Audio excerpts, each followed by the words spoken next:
Hard to tell. So thank you. I'm here with Senator Daines and Cotton to talk about an issue I think most Americans not paying much attention to, but should, right? So what is this all about? The House just passed legislation to make the District of Columbia a new state. I can promise you, in the founding of this nation, nobody envisioned that would happen. In the Constitution and the Residence Act of 1790, they designated the District of Columbia to be the seat of federal authority, neutral in nature, where no state would have undue influence on the operation of the federal government. And to the argument that people in D.C. are disenfranchised, it would be very easily for Maryland to give them the ability to participate in national politics if they wanted to be part of Maryland. I think in the 1830s and 1840s, part of D.C. was ceded back to Virginia under that concept. So this is not about voting. This is about altering the makeup of the House and the Senate. This is a continuation of the efforts by the Democrats to alter the way America operates, from packing the court to doing away with the legislative filibuster. I can go on and on and on about the desire to reshape the political balance in this country. I can promise you this, from a South Carolina point of view, this is not a good deal for us. Being 2 of 50 is better than being 2 of 52. This would dilute South Carolina's say in the United States Senate, and it would empower the most radical agenda in modern American politics. This is not about enfranchising people. This is about expanding the Senate map to accommodate the most radical agenda that I've ever seen since I've been up here, getting more radical by the day.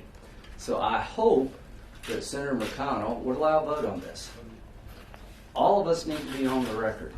I think it's patently unconstitutional to change the nature of District of Columbia to a new state. I think it is a bad deal for the country, and it's driven by power. Turn it over to Senator Daines here, but Kavanaugh was about power. They tried to ruin a good man's life to keep the seat open past the 2020 election. And I'm here voting for Sotomayor and Kagan, and I can't believe what I'm witnessing. I thought Brett Kavanaugh was as qualified as Sotomayor and Kagan. The point is that you see an effort by the most radical elements of the Democratic Party to reshape the country, reshape the Senate, reshape the House, destroy policing as we know it. This is a fight worth having. I want every senator to be on record. And again, I'll end where I started. From a South Carolina point of view, this is a very bad deal. It dilutes our influence in the Senate. It empowers an agenda that I think over time will destroy this country. Senator Daines. Thanks, Senator Graham. We can sum this up in 3 points. This is all about, number one, a total power grab. This is about the Democrats, radical progressives, trying to change the very makeup of Congress, and specifically the United States Senate. Second, this is another demonstration of Nancy Pelosi and Washington, D.C. at its worst. The last thing we should be doing is giving Washington, D.C. more power. You get outside the Beltway and the craziness here of Washington, D.C., the American people agree with us. In 2019, Gallup polled this. 64% of the American people did not want to see D.C. statehood. Only 29% supported it. And sometimes I think it's important for senators and congressmen, in fact, most of the time, get out of this city, go out to where the real people are at, across our country, and ask them what they think. They see this as a power grab, and they see this as Pelosi and D.C. at its worst. Lastly, it's unconstitutional. Pretty important issue, unconstitutional. The 3 senators standing here on this podium today all took a vow, an oath, to uphold the Constitution. This bill that the House has and passed is unconstitutional. You cannot skirt the Constitution. That's a very important fundamental point, and it's why we oppose what's going on right now in the U.S. House. And Senator Cotton's been one of the real leaders on defining this issue. Senator Cotton. Washington, D.C. is a city. It's not a state. Washington, D.C. was designed to be a city by our founding fathers for a reason, to ensure that the seat of government was safe and secure and could continue the business of the American people. This is not an abstract or a hypothetical concern. In 1783, hundreds of soldiers mutinied against the Congress in Philadelphia, where it then sat. The governor of Pennsylvania refused to send out the militia. The Congress had to flee to New Jersey. That was only 5 years before James Madison explained why we have a federal city, a city that is under federal authority, whose institutions can be protected by federal authority. Now, you may say that's an old, outdated, old-fashioned concern. We don't face mutinies anymore. I would remind everyone that there was literally rioting in the streets 1 block away from the White House and the Department of the Treasury and the Department of Commerce just last month. What did it take to stop that rioting? The D.C. National Guard, which is under the control of the Department of Defense, and federal law enforcement agencies.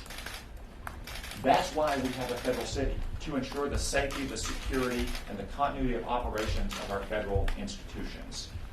But look what the House Democrats would do. Look at this ridiculous map.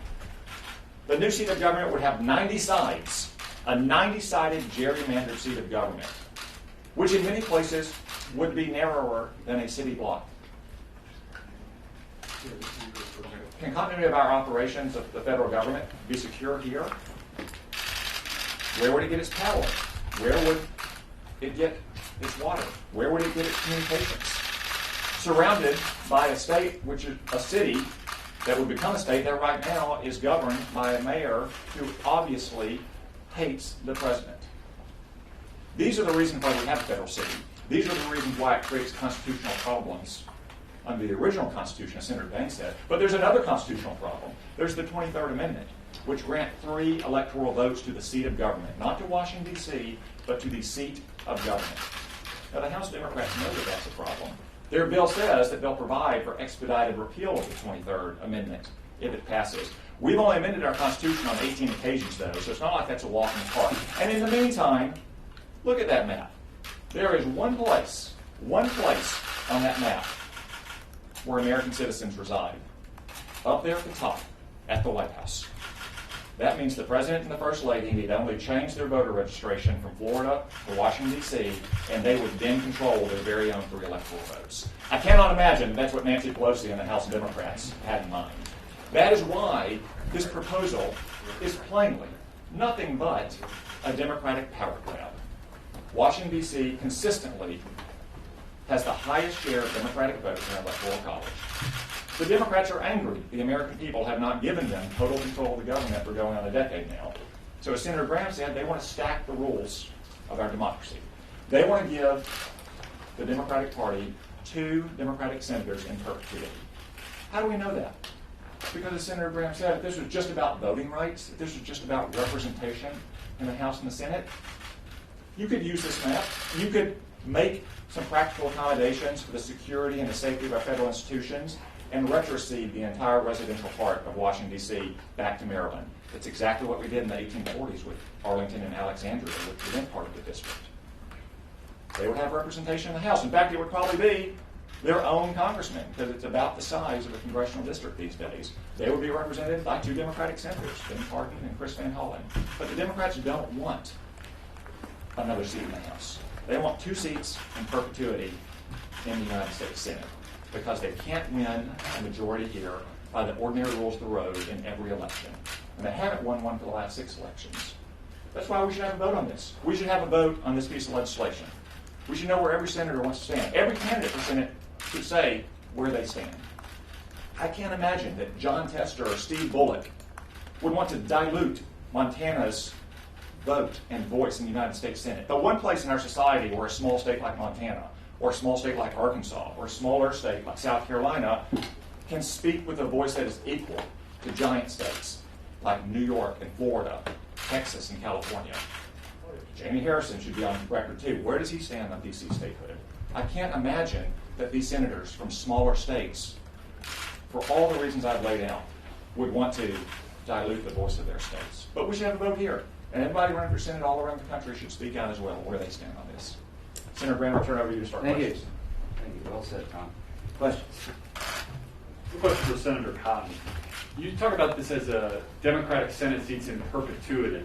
That seems to take a pretty pessimistic view of Republicans' ability to ever win over the kinds of voters, the actual people who live in Washington, D.C. Well, I will admit that Republicans don't do well with members of the media and with bureaucrats and lobbyists. I'll admit that we don't. That's a ridiculous mischaracterization of the people who live in Washington, D.C.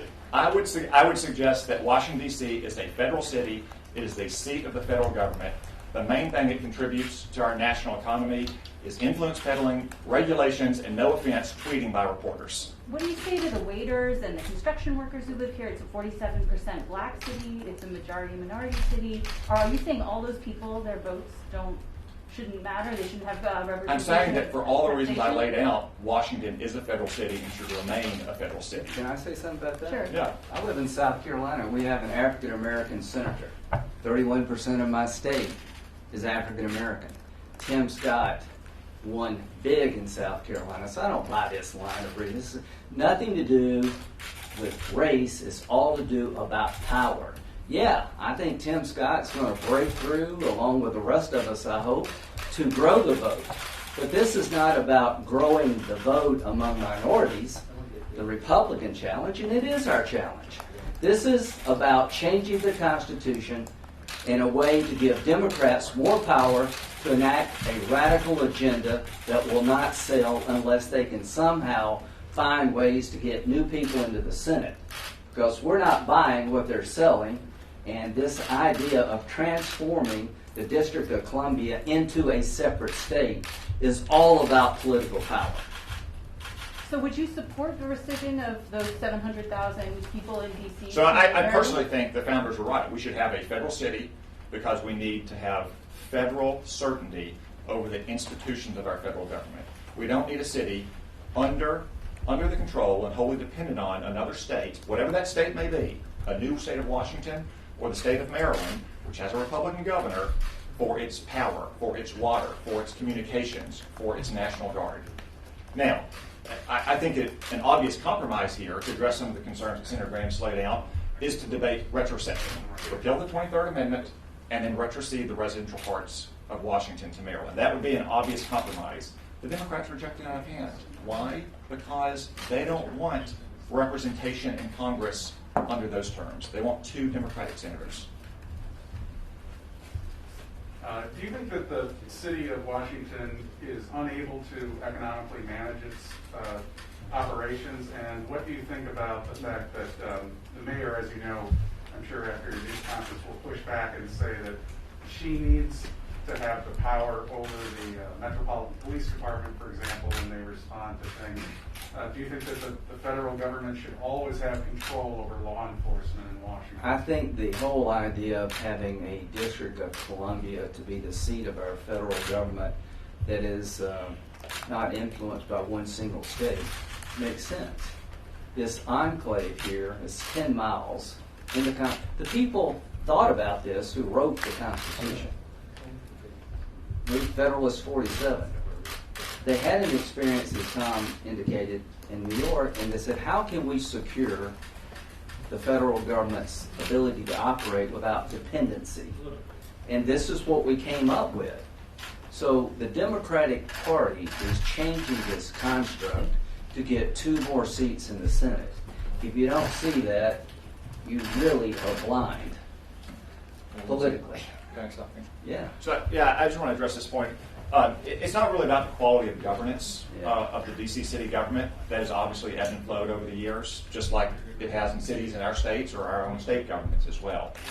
It's not about whether the D.C. city government, can meet its budget, can pick up trash, fill in potholes, do street lights, and all the other things that city governments everyone has to do. It is about the unique federal nature of this city.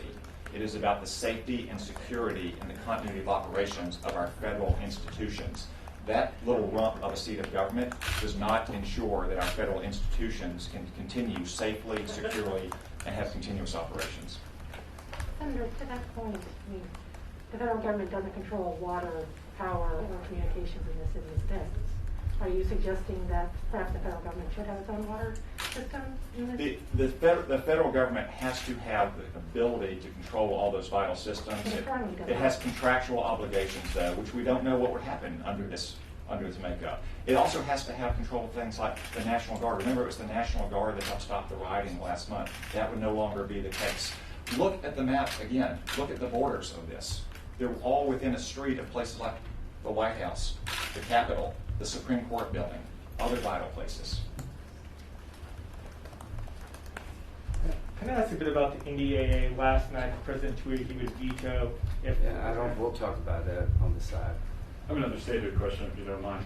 Half your argument's fairly DC specific. The other half is about influence of your states if the number of states expanded.